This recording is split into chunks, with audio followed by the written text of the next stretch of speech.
Welcome to the Church Marketing Ideas Podcast bonus episode. We're here to help you build trust in your community. This is a bonus episode because it's not exactly about church marketing specifically, but it is about getting healthy internally, and that will in turn help us create great experiences and help us build trust in our community. My guest today is Laura Howe from HopeMadeStrong.org. So you're going to want to check out all the show notes at churchmarketingideas.com/020. That's churchmarketingideas.com/020. This is episode 20. We're not going to have any sponsors today because it is a bonus episode, and I want to get right into the content that Laura's going to be talking about. This is a great time to talk about our mental health as we're getting into a very, very busy season and what we can do as team leaders, as volunteers, as people who serve both our church and our community and our staff with our communications role. For over 13 years, Laura worked for a nonprofit mental health organization specializing in adult mental health and addictions as a frontline social worker, offering therapy, advocacy, and addictions counseling. Recently, Laura founded Hope Made Strong, mental health resources and online learning to build resilient leaders and hope-filled churches. You can learn more at HopeMadeStrong.org. No sponsors today, so here's my conversation with Laura Howe. Hey, Laura, thank you so much for hanging out on the podcast today. Thanks, Adam. I'm excited to be here. It's really great to have you.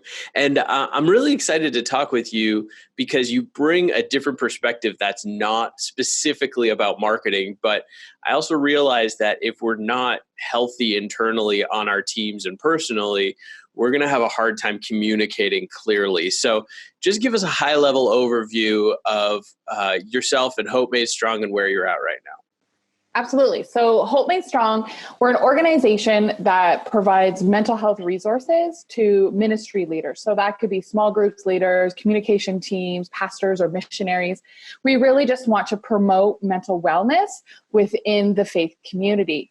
One of the key resources that we have is an online course about compassion fatigue and burnout, but we also have blogs and Facebook posts that are encouraging and try to just keep people, keep that concept of being healthy and present, at the forefront. Yeah. And sometimes, often it's the lead pastor or a pastoral care pastor or the small group leader who is going to be doing a lot of the scheduled counseling, right? Probably on most of our marketing or communications teams or our media teams or our other, our first impression teams, the people on our teams aren't scheduling major counseling with us as team leaders. But we still have to deal with hey, I had a bad day at work and here I am tonight. Or, I didn't sleep last night and here I am Sunday morning. And how we handle that as a team. So I'm looking forward to talking a little bit about how we handle that as a team. But give us some starting points. I know one of the big things that you talk about and one of the big things that you see is compassion fatigue. Can you help define that for us? Sure. Compassion fatigue it's a different word for some people. Most people refer to burnout, but compassion fatigue is a little bit different. What it is, it's a side effect or an occupational hazard of caring for others. So when you are that listening ear, the go-to person for people to vent to or support, you experience exhaustion or maybe a loss of empathy for that person. You've heard that story 1,000 times. You've heard someone complain about this issue or talk about the bad relationship they're in. And so you kind of just roll your eyes and, you no longer empathize or care as much as you would maybe the first or second time you've heard that story. So that's what compassion fatigue is. And it's just a little bit different than burnout because it directly impacts our ability to empathize for others. Yeah. So to me, it sounds like you have compassion and then you get basically tired of being compassionate. And that's compassion fatigue. Is that kind of sum it up? Yeah, absolutely. That would be a real simplistic way of looking at it. But I think that's accurate. Yeah. So for somebody who's not in the mental health industry, that would be the most simplistic way that I could possibly boil it down. So absolutely. Yeah. And I hear you because, we do sometimes, we all have that team member, and everybody who's listening can think of them right this second, Yep. who is always fill in the blank. They're always late. They're always grumpy. They're always overtired. They're always leaving early. They're, whatever that thing is. How can we be aware, or how can we start to point out the symptoms of compassion fatigue? Well, it's that cynical mindset. It's that eye rolling or that cynicism. Cynicism is just a polite version of being angry and upset, right? It's that sarcasm, that frustration, and perhaps giving up. Well, that's just who they are. I don't have the time or the energy to deal with that, right? Our teams and, the church comms teams, they go into that industry because they're passionate about communication and telling people about what they're doing.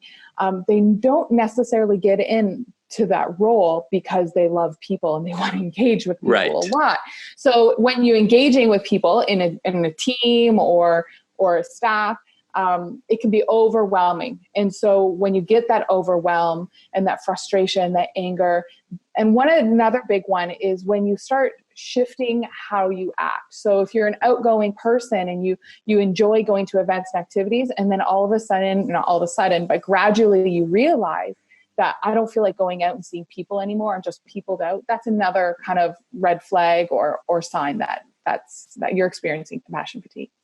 Yeah, so it's interesting because I wrote a blog post about 7 things that overwhelm a communications person, and I think that no matter what size church or what community they're in or what their employment situation, whether they're part-time or full-time or volunteer, in their communications role, these 7 things apply. And one of the things that I talk about is middle management, because we report to executive level leadership to some degree. And we also probably have volunteers or part-time staff or interns or, in some cases, full-time staff who report to us. So we're kind of this middle management. How can we not only take the perspective that we might have compassion fatigue for people who work underneath us, but that we might be causing it for people who we report to? Oh, that's a great question, Adam. So one of the tricky things is having clear communication and having those boundaries to know where you stand. So if I'm understanding your question right, how can we know not to cause that to other people? Okay. So one thing I would encourage people to do is maintain their personal boundaries and not be afraid to communicate your needs to other people. Because if you're not communicating your needs, then you become resentful, jaded, or frustrated. And then,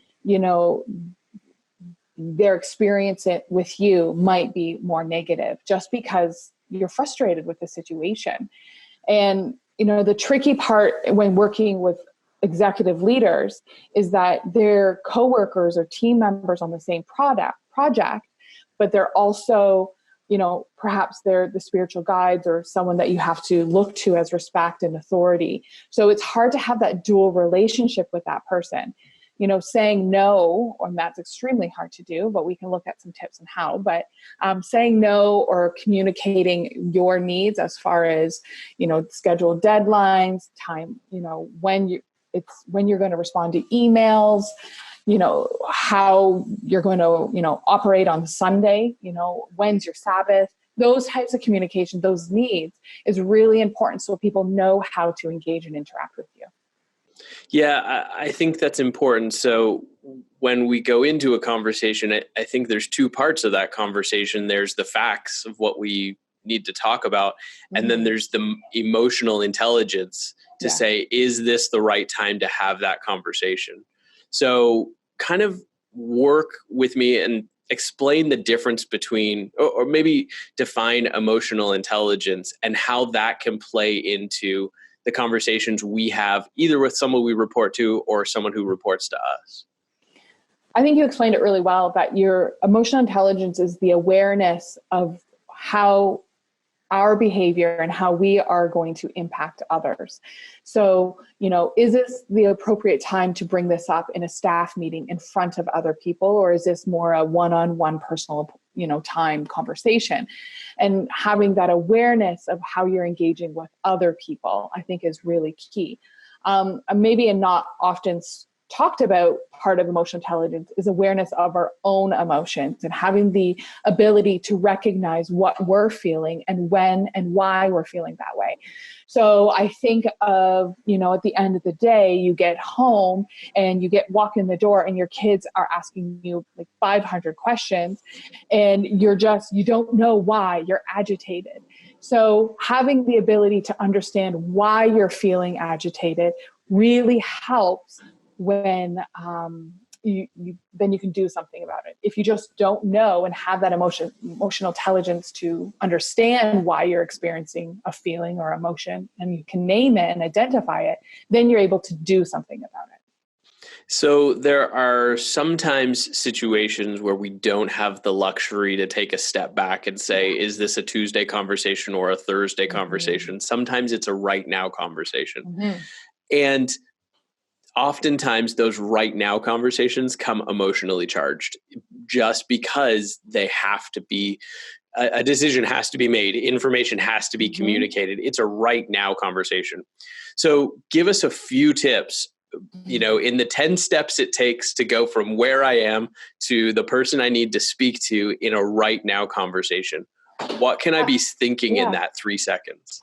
Well, I'm just going to take a quick step back and explain why you're feeling those emotionally charged situation. So this might seem really funny, and I wasn't prepared to do this, but I think it might help. So if you take your hand and your fist and you hold it up in front of you, it's like your brain. And then the inside of with your thumb it's the amygdala, or the part of the brain that perceives threat, that you're going to be in danger. The front part of your brain is where you do all your logic and your reasoning skills. And how we're created is that the inside of our brain, where we feel threatened, is really, really sensitive. So as soon as we feel threatened, we flip our lid. That could be literally, you can just lose it. You flip your lid and you no longer think logically and reasonably. You think as if you're being threatened. So when we are emotionally charged, oftentimes we're not thinking logically, we're not thinking reasonably. And we have to learn when we're experiencing that and know those signs and symptoms. And that could be, our heart rate, we're sweating, we go red and blotchy, our palms sweat. Once we realize what those are, we're like, okay, I'm reacting like I feel threatened. I need to take a couple deep breaths and wait till I re-engage that front part of my brain where I can think logically and reasonably.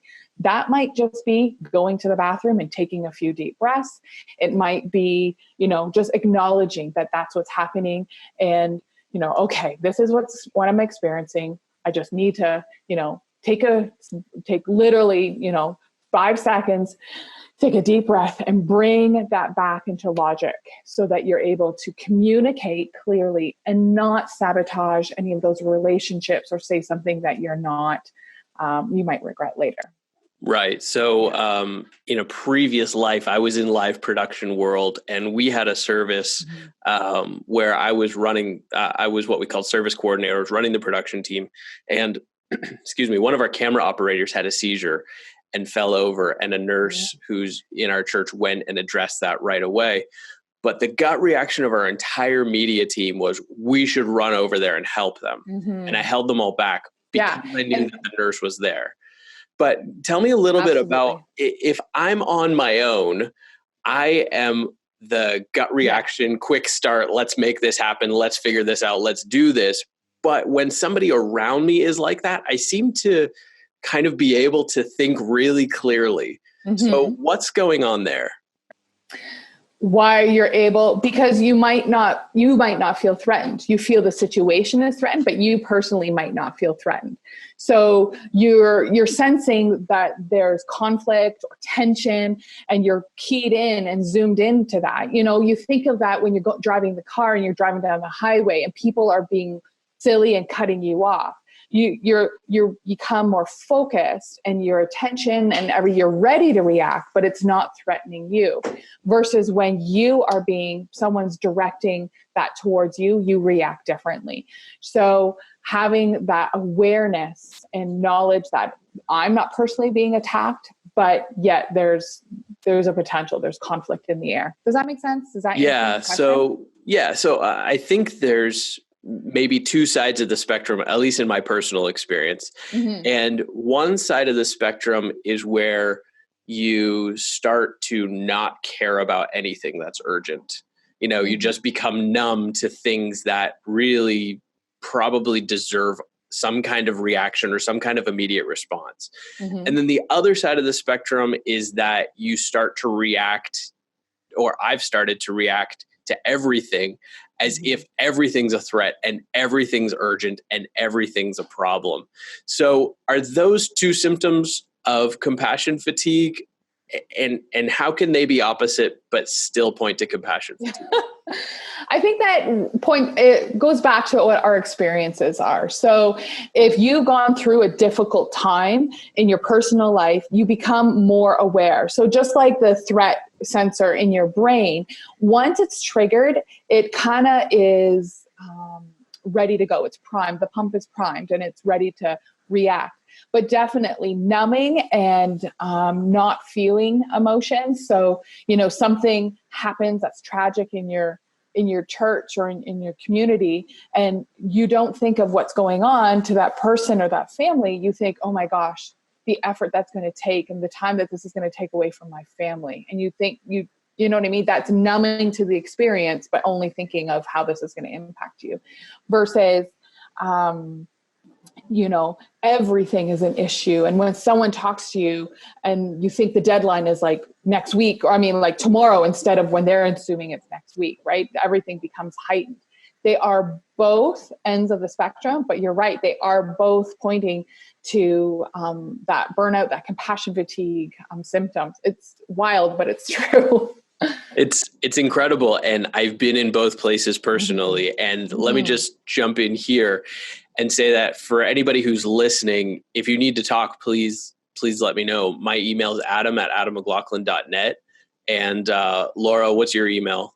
Laura@hopemadestrong.org. Okay. So we want to, if you're going through this, if you're experiencing this, we can help you find somebody to talk to, or somebody that you can talk through this with. Laura, when we're talking about those two ends of the spectrum, I want to talk about saying no. Mm-hmm.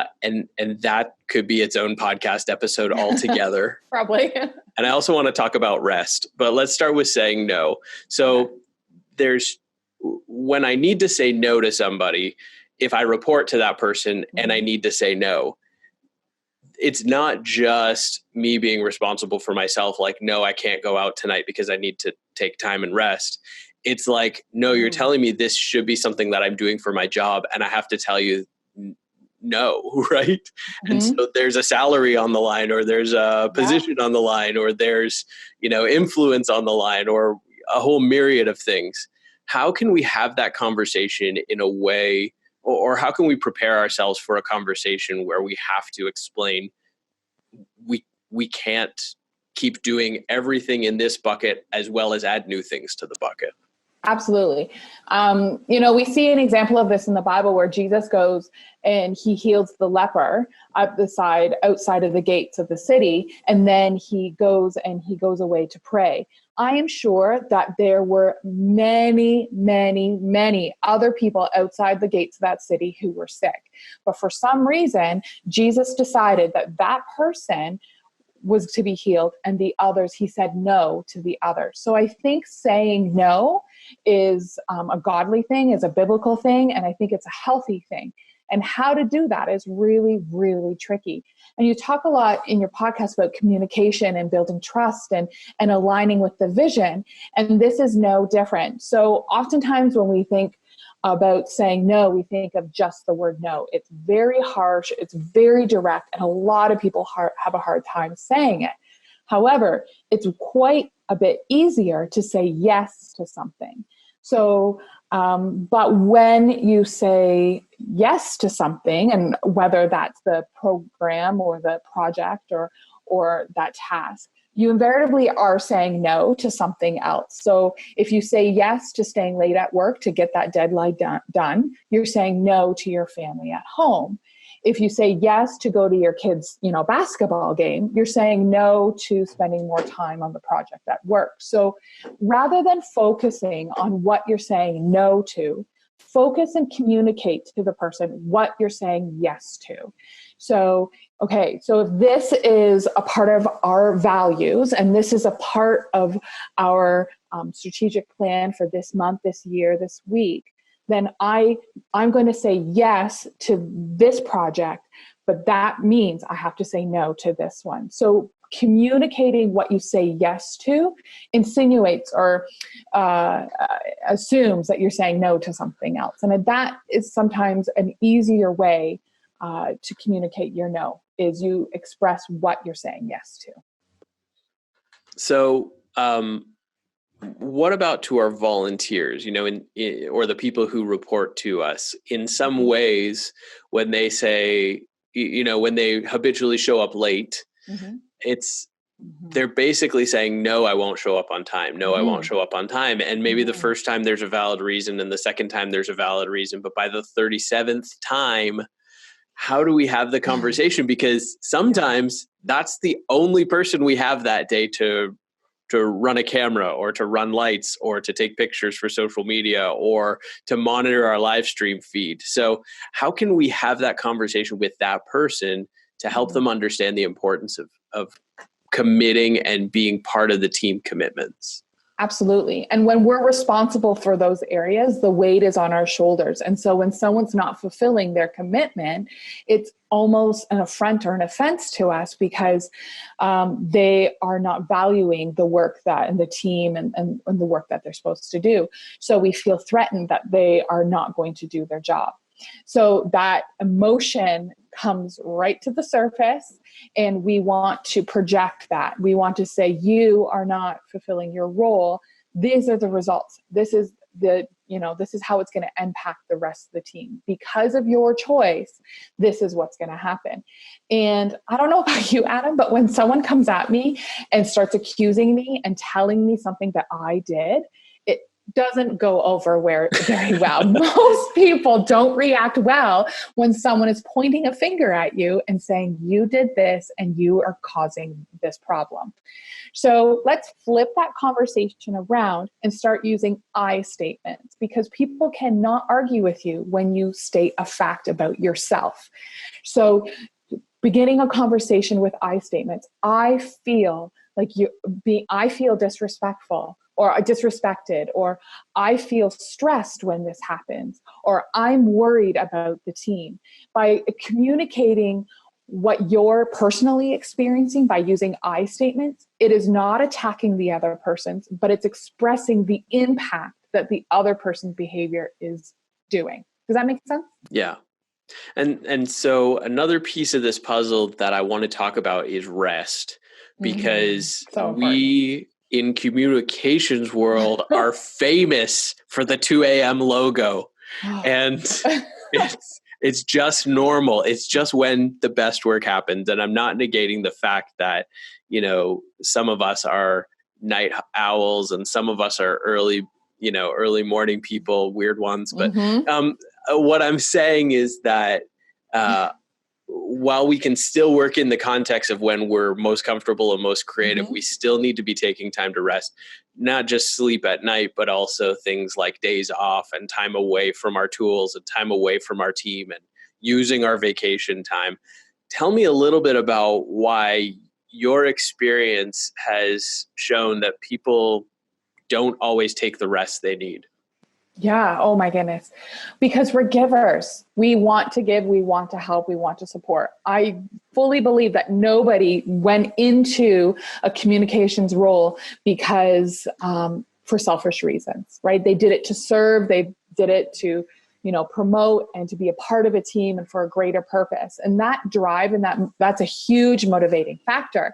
And so when people put opportunities to be a part of a team and to support and to promote a cause, we're naturally driven to be a part of that. But there is definitely needed, rest is definitely needed. There's things that you can do. A lot of people don't even know what vacation time, sick time, personal time, what the expectations of the role is. So I think a huge part is just finding out from whether it's your supervisor or director or team leader, what the expectations are for your role, and then stay inside of them. Because if those expectations are given to you, then don't voluntarily to go outside of those, because that's on you. So stay inside those. They're there to protect you. Now, I understand that many people don't have a job description or a role. They are it. They are all things. And so maybe at that point, you need to communicate what your expectations are outward into other people. Yeah, and that's not always a fun conversation either. And I think that goes back to asking questions and creating those yes statements. So yes, I can add that to my plate, but that means I have to take something else off. Can we talk about where the priorities lie? Absolutely. I want to jump in a little bit, and I want to dig into the fact that we have people who are listening and they are recognizing that they are experiencing compassion fatigue. Mm-hmm. They're hearing all the things that you're talking about and describing. Mm-hmm. But where do we go from here? So if somebody's listening, they've identified that they're experiencing compassion fatigue. What is the first step to kind of reframe the conversation, and how do they move forward from here? I think understanding what you're experiencing so you're not feeling alone and isolated. I created a course about compassion fatigue and burnout that people are more than welcome to sign up for. It's at hopemadestrong.org. You can find it there. But I also have a blog that starts to talk about it that, is free and lots of resources available for download on, attachments and things like that. You're welcome to look at that, to really understand what you're experiencing. The feedback that I've received most from the course and the blogs is that people are like, oh, I'm not alone. I'm not crazy. I thought it was me. I thought that, I wasn't good enough, or I was weak or lazy, or I was disappointing people or sinning, or, someone's like, oh, I thought it was my hormones because I was getting to that age. But no, this is something I was experiencing, not because of a failure or a fault of my own, but this is just a workplace hazard or an occupational hazard. This is just something that people are experiencing when they're caregiving for others and when they're supporting other people. And so I have a course that's available, blogs, and also I think there's a lot of great resources out there. So it's not about self-promotion, but by Googling Compassion Fatigue Tend Academy, they do great work. There's a lot of if the more you research, the more you'll find. But definitely my blog has many articles about it so that you're able to research and look and find what may be best suited for you. So there might be somebody listening who says, I don't recognize any of those symptoms. Mm-hmm. I'm not rolling my eyes when people have a concern. I'm genuine caring. I'm not overblowing situations. And I don't feel numb when something needs to be addressed urgently. But compassion fatigue is something we can all accidentally fall our way into, or we can all experience at some point. How does somebody who is not experiencing compassion fatigue continue to stay healthy in that way? So we haven't really talked about burnout. So I want to just say what burnout is, because people might be like, well, I'm not experiencing compassion fatigue, but I'm frustrated and at work. So what is that all about? So burnout is there's three components to burnout. It's prolonged stress. There's hopelessness, like nothing is going to change and I'm going to be in this job forever and it's going to be stressful forever and there's no light at the end of the tunnel. And the third component is helplessness. Like I have no authority, or I have no power over my own position. I can't speak, or I don't have a voice to what I can or cannot do. So those, if you're experiencing frustration and burnout, but yet it's not compassion fatigue, it might be burnout, because there's prolonged stress, helplessness, and hopelessness. So those are the burnout things.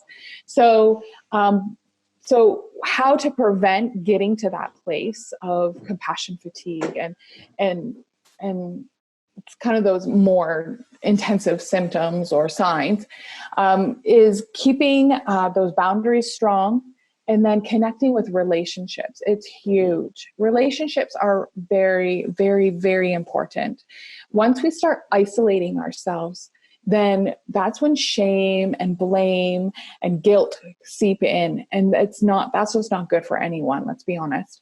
So keeping connected with relationships, keeping those boundaries, so knowing and having those emotional intelligence, what we spoke about, are three areas that I think are really key for prevention. So becoming more familiar with what you're feeling and experiencing, being able to stop and rest and have those boundaries, and then connecting with people and having fun. So being able to debrief or enjoy time, laugh, and have a variety of those experiences and relationships. Those are really key areas for prevention. So if somebody says, you know what you just described is exactly where I'm at. I must be experiencing burnout, or I must be experiencing compassion fatigue. And in some cases, maybe both. Yeah. What do we do to move forward? Do we need to take a break? Do we need to have some conversations? Do we need a sabbatical? Can we make it out of this on our own? What are kind of the pitfalls that you see with somebody who's trying to get out of that situation? I see people, this is my cross to bear. This is my burden to bear. This is what I signed up for. And this is my job description. So like it or lump it, I have to live through it. And that's not true. There are things you can do to change. It takes courage, though. Just a personal thing. I experienced compassion fatigue 2 years ago when I was a frontline social worker doing counseling and therapy with people. And I called my doctor, met with him, and it was the most refreshing thing to talk to someone who I wasn't accountable to as a supervisor, and it wasn't depending on me like my family. So talking to someone else, a profession, is extremely valuable. And I took some time off of work. I actually took 2 months off of work, and it was the most powerful, refreshing, and life-giving thing I think I've ever done. And I really encourage people to find and have that courage to be able to stop and take a break. That is way easier said than done, especially if the financial component of it, if your family is dependent on you. Yeah. But having that communication of where you can take a break or how you can take a break. I talk a lot in the course that I have about things that you can do on the job and in everyday life. And, it's identifying, it's how to delegate and how to have those, identifying what relationships are positive and negative. It's talking about meditation. It's talking about, there's so many different areas that you can to build into it. But having the courage to say, my life is more important. I want a second chance at living the life that I want and what I know I can have, is once that becomes the most important thing, then taking the step towards that, you find it gets easier and easier and easier. One of the cool things that I like about your course is you start out with a kind of an online survey where people can answer a few questions and they can find out where on the scale or how intense or how severe might their compassion fatigue be. And the cool thing about that is you can go back in a few months and you can take that survey again and you can compare results to see, if there's a red flag or if you're moving in the right direction. So I'm going to put all that stuff in the show notes and make sure we link to that all. And that's at hopemadestrong.org. What kind of feedback have you heard from your course so far, Laura? Oh my gosh, it's been amazing. People are saying that it's life transformational. People are talking about how their awareness of what they're experiencing has been overwhelming, and people are saying that they have new life to do this again. They have hope that things are going to change and that they're going to be passionate about serving other people. Absolutely, there's been it's remarkable the changes that people the effort that people put in to see the changes in their own life. And I think that's really key, is that with compassion fatigue and burnout, unfortunately, there's no magic wand and no magic pill you can take, because this is something that you've experienced for years. It takes, someone willing and ready to change their life and take the steps for it. And like you said, Adam, the beginning is that professional quality of life quiz or assessment that we do. And that actually is available you don't have to take the course to do that. That is available on the website for you to do, and you get the results emailed directly to you. And so I know that you don't do counseling, and that's not what Howe Made Strong is about. But if somebody wants to contact you, I know you can give them some more information or give them some suggestions or some other resources that they could use to take a step forward in getting healthy. How can they connect with you? What's the best way for them to find you online? Yeah, I would love to talk and connect with people. That's great. Thanks, Adam. So you can connect on Facebook or Messenger. That's quick and easy. Or at hopemadestrong.org is my website. And on there, you have an opportunity to send an email, and all the links are right there. Perfect. Laura, thank you so much for hanging out with me today. I really appreciate your time. Thanks, Adam.